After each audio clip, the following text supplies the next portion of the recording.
Dr. Anthony Harper here. Blessed to be with Natalie Sopinsky from, no, you're in Israel, so thank you for joining me. Certainly. Sure. Thank you. A lot of serious questions to ask regarding the significance about Judea and Samaria. So what is the significance of Judea and Samaria? Judea and Samaria is the heartland of Israel. It is the Bible Belt of Israel, and it's where all the historical action took place in the Bible, in the First Testament. Avram and Sarah are buried here in Hebron. That was the first capital city of Israel. King David's first rule was there for 7 years.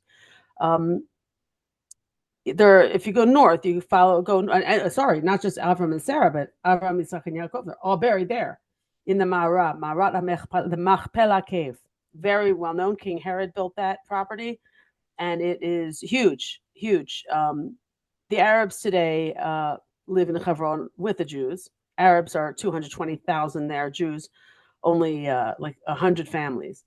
Big city, and Hebron is so ancient, and there's always been a Jewish presence there. And that is one big part of Judea and Samaria. But if you go north, you go towards Bethlehem. You saw Bethlehem. I think that's where Jesus was born. Right? Was he born there? Yes. Okay, so that's another city, and but that's known for Jews because that is where we have one of our imaot, one of our mothers is buried there. Rachel has her tomb there. She's buried there. And then you keep going north, and you go to Jerusalem, and you keep going north past Jerusalem, which is the capital city of Israel, still today, undivided capital of Israel. You go north, and you go into Benjamin region, which is the Shomron, and you hit Shiloh, which is where the first ark was. That's where the Jews came into Israel, crossed into Jericho, which is also up there.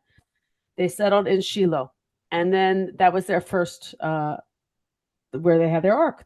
That's where they camped out for years. Then you keep going north, and you see Joseph's tomb, where he's buried in Shechem, which the Arabs called Nablus. These are all very significant events and places in our history, and that's just like a little bit. I mean, I'm not a Torah scholar, but there are just tons of stories that things actually happened. Not just people were buried, but things happened in these places. There's for instance, the Highway 60. That's our main road here, like you would call I-95, the main road in the eastern United States. Well, we have 60, Route 60, or the biblical highway, because that goes from Beersheba down south, up through Judea, up through Jerusalem, continuing up to Benjamin, to the Shomron. And that is the way that people used to walk to Jerusalem to make their pilgrimage. And along that route, you see lots of ancient ruins. You see lots of ancient Roman fortresses that were built, and places where people would go with their cattle and actually camp out underneath in the caves, where it was cooler in the summer and warmer in the winter. And you could see these landmarks showing the way. These signposts, they're still there. That's all throughout Judea and Samaria. That's all throughout this area. And not just that, we are in the mountains. We are on the mountain ridge between us and the east, and the Jordan River. And strategically, it's very significant, very important for security. We need to be in control of this area. So there has been a significant form of violence in that area? Always, forever. This is where people call it the West Bank, the occupied territories. That's the same area. It's the same thing, just a different name. There are 270,000 Arabs living here. I'm sorry, I'm wrong. Over 2 million Arabs, okay? And 2,700,000 Arabs, 2,700,000 Arabs, 670,000 Jews. All right, there are 3 times as many as than us. And they have big cities. Now, a big city to us is 80,000 people. We have 1. Beitar Elite in Benjamin. They have Shechem, they call Nablus. They have Hebron, 220,000 people. They have Beit Lechem, which is more like 50,000 people. They have Jenin, maybe 60,000, more, I believe more. They have Talkurim. They have a lot of big cities. Plus, their villages spread out, and they don't have the restrictions, or they just don't follow the rules, and they build constantly. So there's constant expansion, like fingers. You take one city, like Hebron, for example, what you call Hebron, right? There's a city called Yatta. You probably never heard of it. It's a huge city, and it is next to Hebron. And then from Yatta, there are basically fingers and lines of villages just continuing out in every direction. That's down here near me. And we have like a city right next to me, a city, some Arab city, an extension of Yatta, and it makes it dangerous. These are not, for the most part, these are not peaceful, even though, we live pretty peacefully for the most part, but there is terror. We have security. We have to carry weapons every day on the roads. There's rock throwing, there's car ramming, there's bomb throwing, there's stabbings every single day.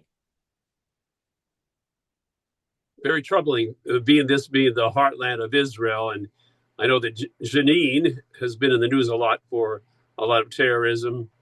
Israel's having to go in there with tanks. Yeah, now just because something's in the news doesn't mean that's the only place there's action. There's a lot of things going on that are not reported, for good or bad. I would argue for good, because I don't think we need to announce every single thing we're doing here. There's a lot that goes on that the news doesn't pick up. Lots and lots of events, over 6,000 terror events in 2024. Now, I don't think the main media in the United States or abroad is reporting that figure. I wanted to ask you another question related to this. Will making Judea and Samaria a part of sovereign Israel be a good thing? And to explain why or why not?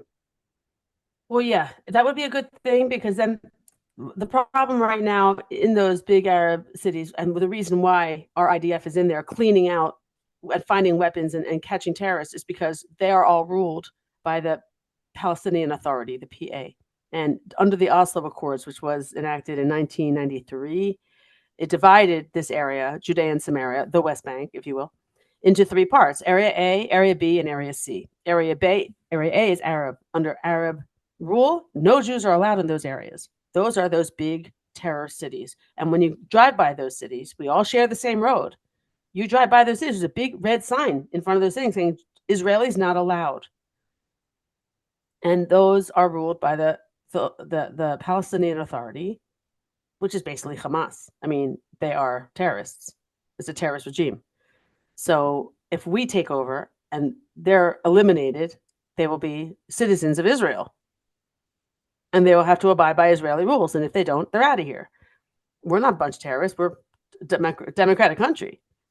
It'll be very different. But those who are terrorists can't stay. They just can't. And I think, there's a lot of them. But this poses a serious problem.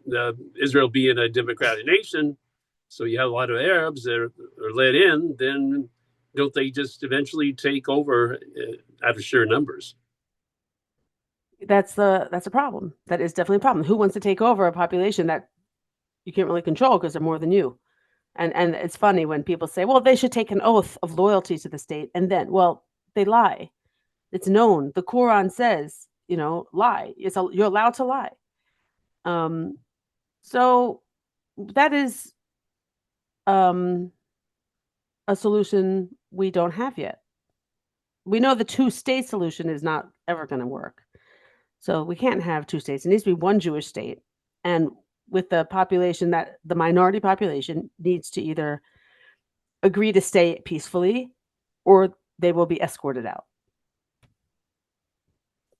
So you partially answered the question about the West Bank. The West Bank is under Palestinian Authority control. The West Bank includes what areas? Judea and Samaria. It's the same thing. It's just a different name. That Okay. is north of Jerusalem and south of Jerusalem. You have Jerusalem in the middle. North is the Shomron, Samaria. South is Judea, Judah. And even those are divided into sections. The area is pretty big. It's in all, it is 2,180 square miles. All right. So if I drive from the bottom to the top, the length is 80 miles. Okay. It takes 2 hours to get from my house. I'm in the south all the way to the north of the Jordan Valley. And across is not so wide, 24 miles across. It's about the size of Delaware. That's about the size of Judea and Samaria, or the West Bank. Now, the West Bank is a name that was used and adopted by Jordan in 1948, right? And we won that area back in the Six-Day War in 1967.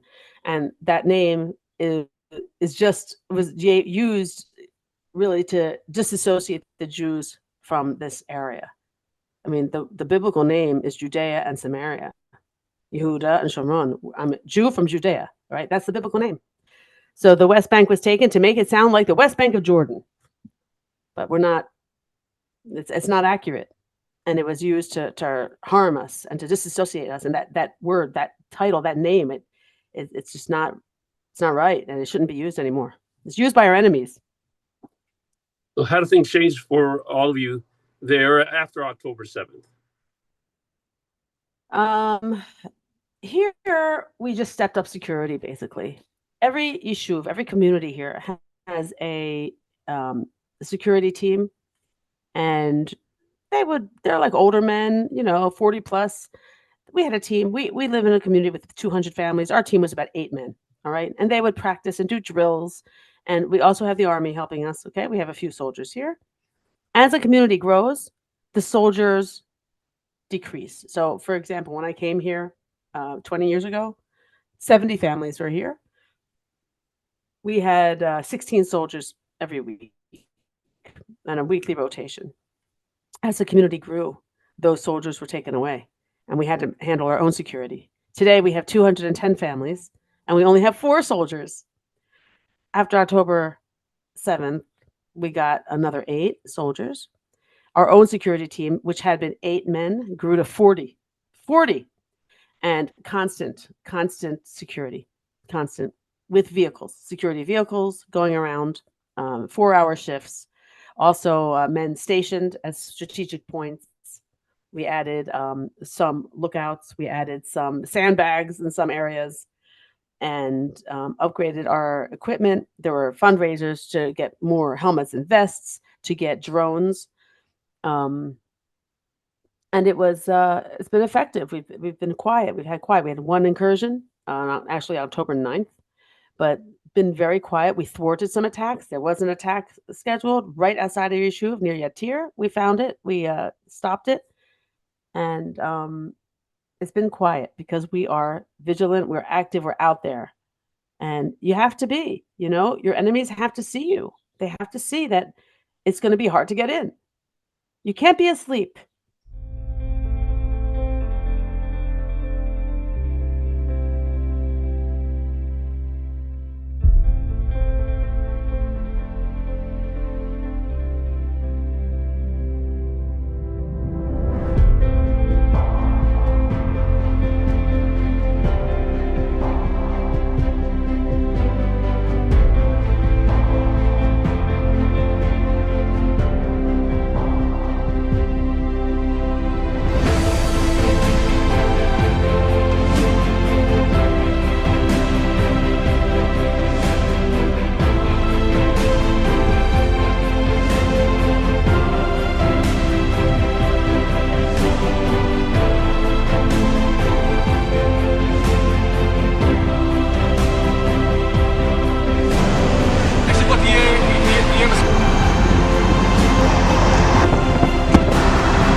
also.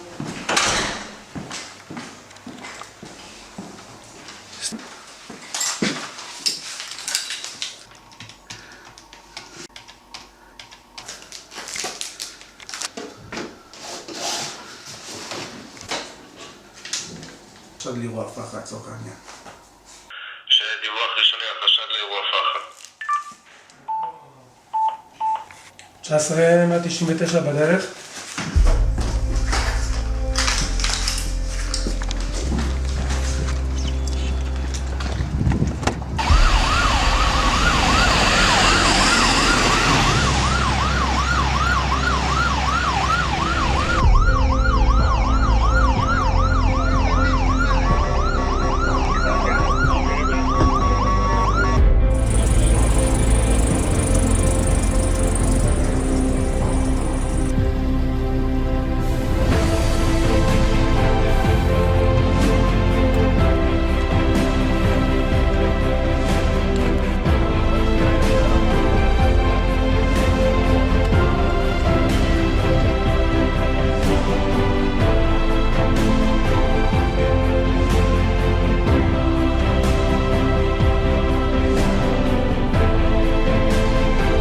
Natalie, what happens when there's a car accident or a terror attack in Judea and Samaria?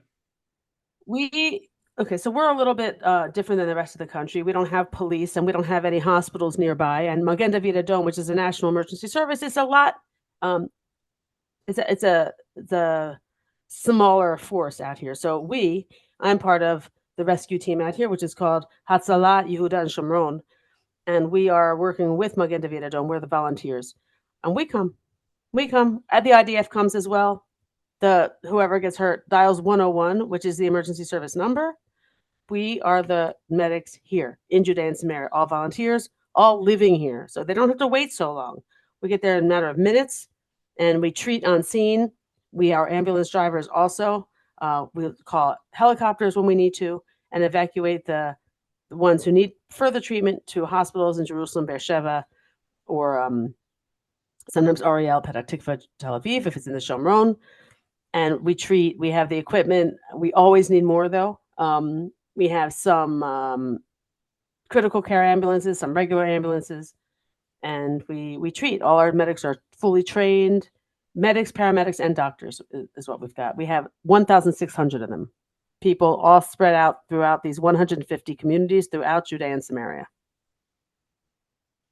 Any interaction regarding Gaza about who would respond to Gaza incidents? Gaza incidents are mostly Magen David Adom, the national service. Our team will go down there when needed. We did on October 7th. Often when there's rocket attacks over the years, we will go help out there and stay in those communities. We even established a therapy farm in one of those kibbutzim to help the kids because they suffer from so much post-traumatic stress. They all do. Even the adults do, but the kids have really been hit hard. And we've set up actually some shelters. We have donors who have set up shelters throughout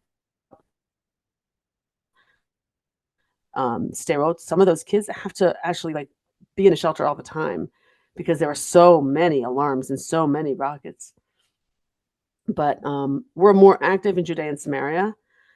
But the entire country is covered. Okay, there are emergency services everywhere. Thank goodness. We need it. So you consider Judea and Samaria dangerous? I do not. I do not think it's dangerous. I live here.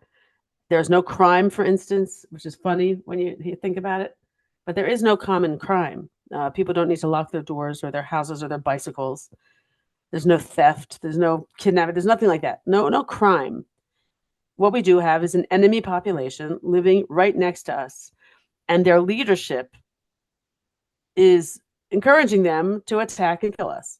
Now, some of these people are farmers, shepherds.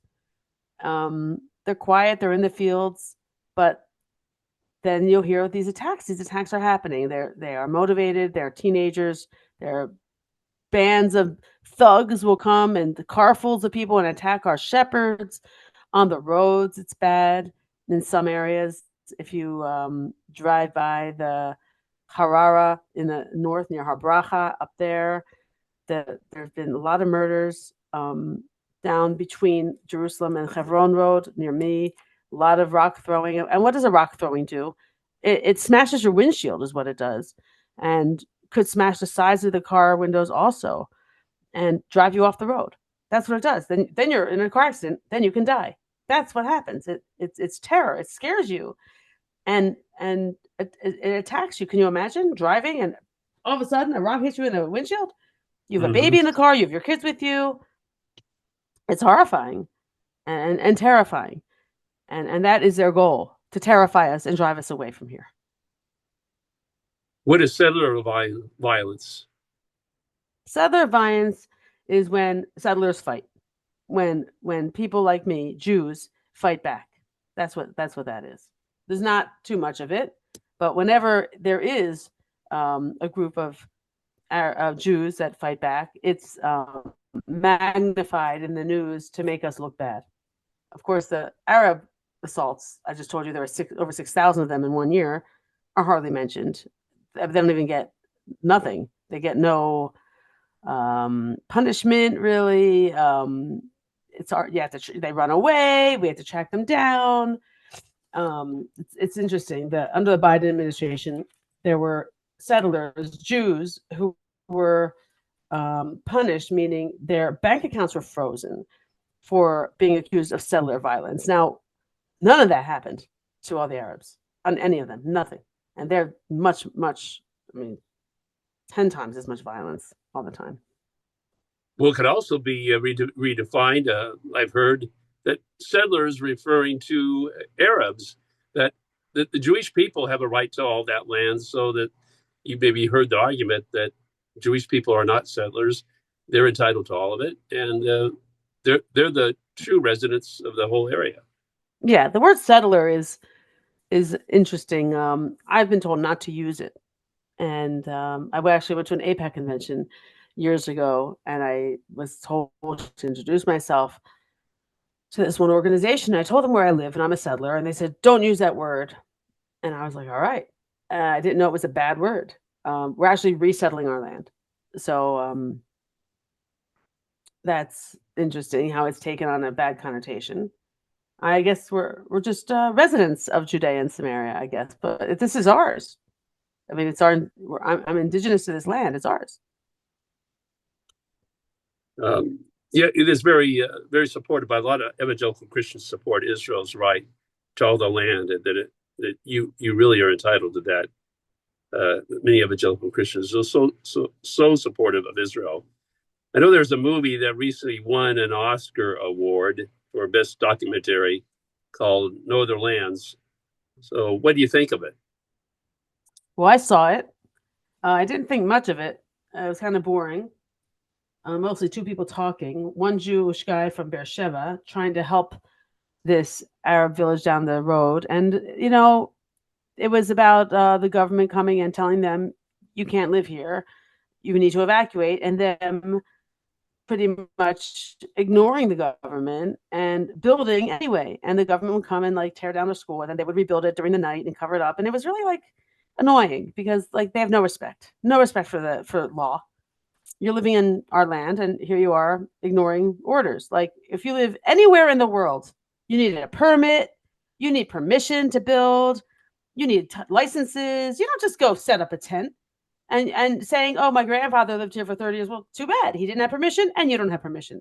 That's the way the world works. You don't just go anywhere in the world and set up a camp and set up a house and set up a town without permission. It doesn't work that way.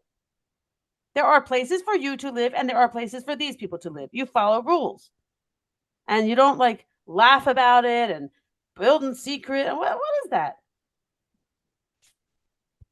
So I found it very annoying. And the fact that it won an award is just political, because it wasn't very artistic. And this one guy making it his life's work to help this enemy population, it didn't show very much either. It was very one side. It didn't show anything. It didn't show the other side. It's ridiculous. So is it an accurate portrayal of Arab villages in Oh, I'm not Judea? even done. Oh, let me just probably. Yeah, it probably is. Because here's what was hilarious. The very first thing that struck me was the family they feature is a family that lives with like these cinder block type of house. And they say they've lived there for like 3 centuries. Really? You haven't built a decent house? And then they have a gas station. A gas station. We don't have a gas station. We do not have a gas station here. We are 25 yeshuvim from Hebron to almost to Beersheba. There is not a gas station. They have a gas station. I didn't know. It's right down the street from me. How great, right? It's on top of their house. How crazy is that to build a gas station and have your kids grow up under a gas station? That is scary. That's totally not only illegal, extremely dangerous. So they don't follow rules. And that's just like a safety concern, I would think. And that's one thing. Another thing, when their house was destroyed and they don't show the house, they went into a cave and like immediately they had a big screen TV up on the wall. All the kids are on cell phones. They have a washing machine. I was like, really? They're beautiful clothing. These people are not too bad off when they have a big screen. We don't have a big screen TV. You know, they have a TV, they have electricity, they're all on cell phones all the time. It was like, I don't know if they were trying to evoke sympathy or not, but I was like, wow, they have money just pouring in.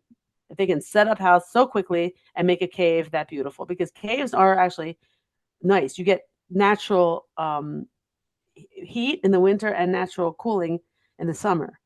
They're really nice. But it was the gas station, like I couldn't believe it. I was like, wow, awesome. Not good for them, but totally. I wonder if anybody else thinks that or thought that and then just kind of ignored that thought. Like, that's strange. A house, a family living with a gas station. Is that normal? Is that safe? Of course it's not. But they don't, they give them a pass. People give the Arabs a pass. So no rules that Israel but obviously the Palestinian Authority is not enforcing any safety rules. Well, doesn't look like it. Yeah. Doesn't look like it.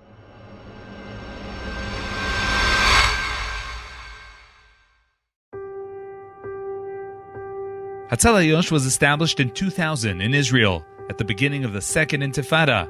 Its goal, train rescuers, doctors, and paramedics, equip them with advanced first aid kits, and alert them through our emergency dispatch.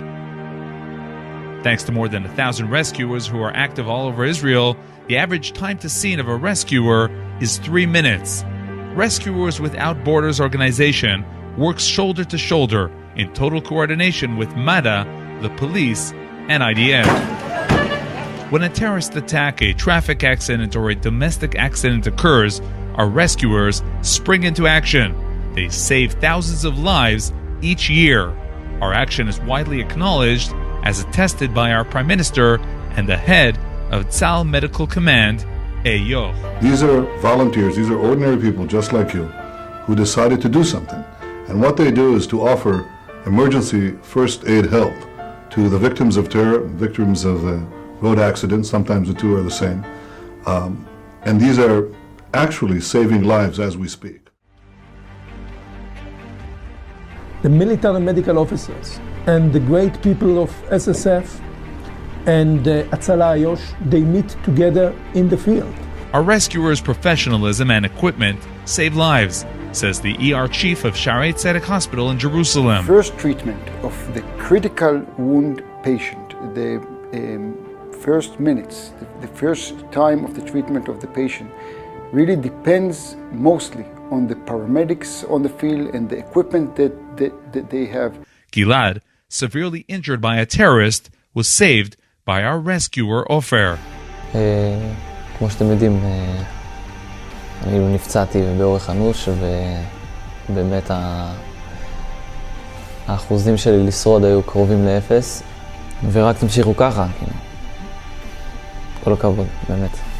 ציל פצוע שהעורק הראשי לצוואר נחתך לשתיים והוא נמצא במרחק של 40 דקות בנסיעה מיחידת הטראומה, הסיכויים הם נמוכים, והזרקורים צריכים עליהם. Aviv, ran by a truck in Jerusalem, was treated by our rescuers. I was severely wounded, and a rescuer was able to save my life against all odds. After months in rehab, I wish to thank the rescuers and the people who donated the equipment that saved my life. Just a few weeks ago, where I live in Har Havron, a man in Ma'on had a heart attack.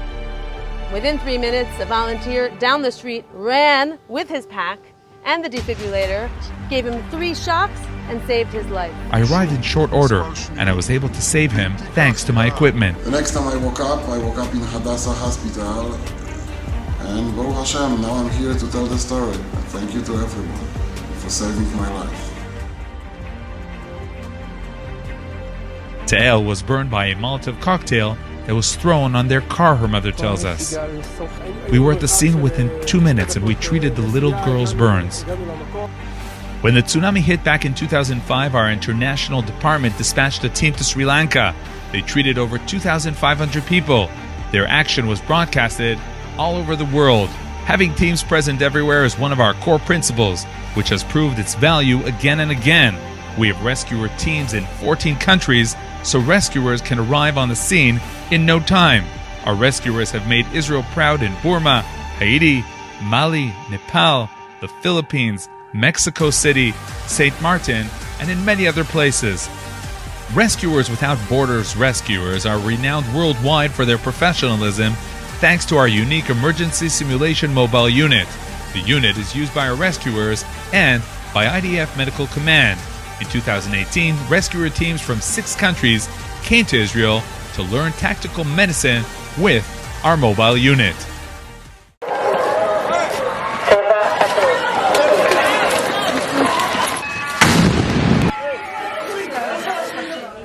Rescuers Without Borders does not forget those who suffer in the wake of a terrorist attack or war in Israel. It has created 18 educational centers along the Gaza Strip. More recently, it completed the setup of a farm that will treat hundreds of children with zoo therapy. Many causes exist in the world. The cause we have chosen is protecting mankind and saving lives. We have chosen to help and support all those who believe that whoever saves one life saves the entire world. Well, we are, like I mentioned earlier, 1,600 volunteers, medics, paramedics, and doctors. We have equipment, we have ambulances, we have off-road vehicles, we have medical bags with medicine, and we are the ones that run to help when there is a car accident or a stabbing or a shooting or somebody falls off a building or a lady has a baby, man has a heart attack, breaks his leg. There are all kinds of things that happen. It's not just terror. Regular people have regular everyday falls, you know, and we just don't have any, like, what are they called? Emergency clinics really out here. So we need the people with the emergency equipment in a bag, ready to go all the time. They carry them with them. They're in their cars, and that's how we get to people in a matter of minutes. We were founded in the year 2000 during the second Intifada, when out here there weren't so many people living. And Magen David Adom, the national service, was very hesitant to come. They are great, you know, they are the standard. They are the national service, and they're very professional, but they needed permission to come and cross that green line. And they needed permission to come over this scary area, you know, the occupied territories. And it took too long. It just took too long to get permission. So our security officers began training in first aid and learning how to save lives. And they did. And we formed this organization. And our founder actually went to community to community, recruiting people to learn first aid and become part of our teams. So now in every yishuv we have teams. In my yishuv, in my community, which is 200 families, about 1,500 people, we have 8 rescuers. Some places have more. Some places have less. We're always training new teams. And it's a big commitment, and it's not just it's everybody. Anybody can be a medic, but we don't have teenagers, and this isn't like a summer program, and it's not like a fun thing you do when you come to Israel for an experience. These are adults. These are mature adults These are mommies, these are daddies. They do this with passion. Some of them do this because they've lost someone to a terror attack in their own family. Some of them have done this because they were at an event, they were in a terror attack or in some kind of medical emergency, and they couldn't do anything. I've asked them, why have you become a medic? It's a big commitment. It's a 6-month course, 220 hours. And to be a driver, you have to be a medic first, and then you have to be on those shifts a second hand, almost like a what we call a stage. You would call it an internship, right? For months. It's serious. This is not like you take a course, here's your equipment, go. It's not like that at all. It's very very serious, and these people are very capable and driven and motivated, and these are the ones you want to help you. These are the guys you want to help you when you need them. They know what they're doing, and they do it with like their whole heart, and they're making a big difference. They're saving lives. I had a baby here. It was like 2:00 in the morning on a Friday, and one thing that a challenge that our area has is a lot of our communities are not so developed, meaning we don't even have street signs. Okay. So when an ambulance comes in and has to find your house, what do they do? What do they do? What do they do? Are you going to give them instructions over the phone when you're in labor? Really? No. So what you do is you get people who know your community, and that's the beauty of having local help. We're not the only Hatzalah in Israel. There are 23 Hatzalah groups in Israel. There's one in Beit Shemesh. There's one in Bnei Barak. There are different cities with their own Hatzalah groups because they need that local familiarity. You don't want some stranger coming from the city who's never been to your neighborhood before, who takes like 10 minutes to find you. It takes too long. You need people who know the territory. Another way we get the ambulance to know that area, if for instance, the ambulance, now not every community has an ambulance, okay? We just don't have enough resources. So say the ambulance isn't here and I call the ambulance. The ambulance is coming from a place down the road.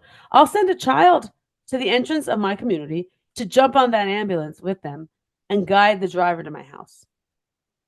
That's how we do it. Another form of anti-Semitism, I think, of the terrorist organization UNRWA. So what is the prevalence of UNRWA there in Judea and Samaria? As far as I know, they are called the UN organization that controls the schools in the Arab neighborhoods. So I don't have much interaction with them. I sometimes pass the UN on the road in their cars. It says UN on the white cars. And I know that they get a lot of funding from Europe. There's a village down the street here. And you can see on there, I had a tour there with some journalists, and I saw that on the school building and on the another building, community building, there was a big European sign. And the UN funds that. I don't really have much to comment about that. I know they've been found that in Gaza, for instance, they're all a bunch of terrorists. They were all part of Hamas. I'm not surprised. Now, in every Arab city, Beit Lechem and Jenin and Hebron, they probably get a lot of support as well. I'm sure that the UN, this UNRWA, what is it, United Nations Works Project? Relief Works and Agency. And that was created for the Arabs, for the displaced Arabs in 1948, right? Yes. Okay, so they're corrupt. I mean, they're totally corrupt. They're a bunch of either Arab sympathizers or Palestinian Authority sympathizers or Hamas terrorists themselves. Now, there's a lot of overlap and there's a lot of corruption. We found out that in Gaza, some of these hostages who were taken on October 7th were put in apartments of UNRWA workers. Like, I wasn't surprised.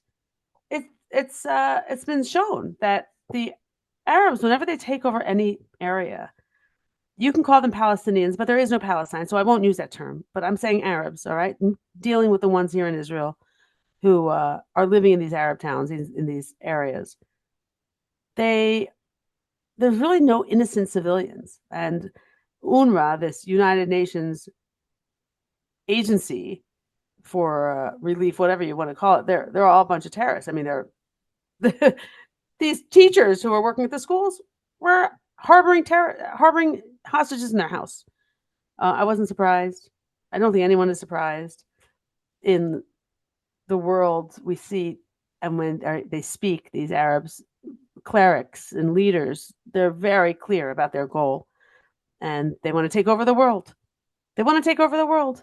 So why is anybody surprised that just because the word UN is at the front of it means they're fair and non-biased? It doesn't make sense. There's corruption. It's very not only corrupt, they become corrupt. Even the Europeans could go in there. Look what happened to the Red Cross. The Red Cross is basically a taxi service. They did nothing. They have not checked on any of our hostages. Just like in the Holocaust, they didn't do anything. UN is just useless. There's probably a funny meme in there for calling them something else. I'm sure there is. And there's a lot more information that you have through our website. Where would you like for people to go to learn more about they should what go you're involved with that?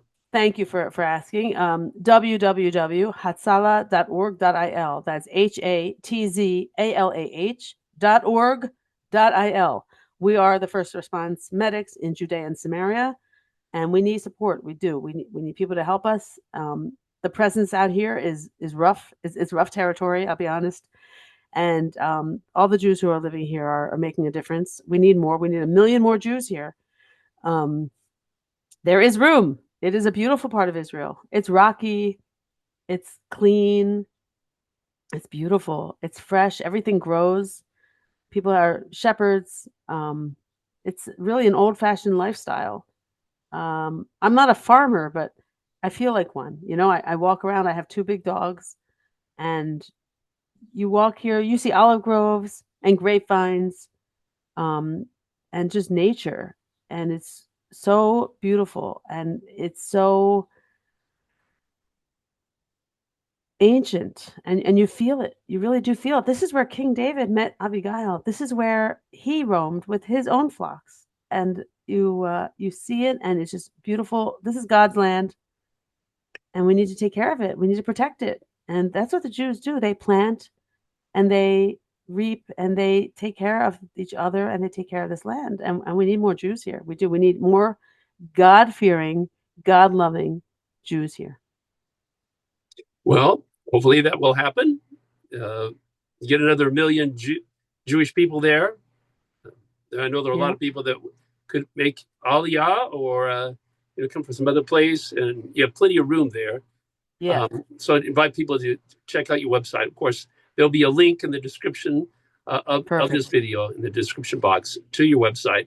Encourage people to click on that to learn more information. And thank you, Natalie, for joining us on these very crucial issues and to make people aware of what you're experiencing there in Judea and Samaria.